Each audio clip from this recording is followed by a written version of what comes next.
நான் உன்னை ஆர்டர் கொடுக்குறேன், நீ செஞ்சுதான் ஆகணும்னு சொல்லும்போது சமுத்திரக்கனி கீழே ஆகும், இவங்கெல்லாம் கொஞ்சம் மேல இருந்து ஆர்டர் கொடுக்குற மாதிரி அந்த கேமரா ஆங்கிளே அப்படி இருக்கும்.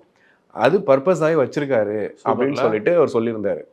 ஆடுகளம் சீன்லயே உங்களுக்கு தெரியும்ல, அந்த பேட்டைக்காரன் வந்து ஏன் வந்து மேல உச்சியில இருக்கான், யாரா இருந்தாலும் ஏன் வந்து அவன் மேல போய் பார்க்கணும் அப்படின்னா அவன் மேல இருக்கான், பேசுறது மேல பார்த்து தான் பேசணும், எல்லாமே அங்கதான் இருந்துச்சு. அந்த கிளைமேக்ஸ்ல தான் அவன் தனுஷ் மேல இருப்பாரு, இவர் கீழே இருப்பாரு. சோ இந்த மாதிரி ஒரு விஷயம் எல்லாம் பண்ணுவார் இல்லையா. அதுல கூட பர்டிகுலரா ஒரு ஹையர் பொசிஷன்ல இருக்கிறவங்க எல்லாரும் இப்படித்தான் இருப்பாங்க அப்படின்ற மாதிரி. வடச்சென்னை எடுத்துக்கலாம், அந்த ஜெயில் சீன் ஒண்ணு வந்துட்டு இருக்கும், அதுல வந்துட்டு ஃபைட் பண்ணி கொலை பண்ண போறாங்கன்ட்டு அவ்வளவு நேரம் வந்துட்டு போலீஸ்க்கு தெரியுமா தெரியாதான்ற மைண்ட் செட்ல தான் நம்ம இருப்போம். ஆனா அங்க நடந்துட்டு இருக்கும்போது அங்க வாக்கி டாக்கி ஓடிட்டே இருக்கும், யாருமே கவனிக்க மாட்டாங்க. வெயிட் பண்ணியா அப்புறம் போலாம். அங்க ஒரு இடத்துல வந்துட்டு டேய் காவல்துறையும் சேர்ந்தாண்டா பண்ணுது அப்படின்னு உள்ள பேசிட்டு இருப்பாங்க. டேய் பழைய ஜெயிலர் வந்து பரவாயில்ல, புதுசா வந்தவன் ரொம்ப நோன்றான்டா.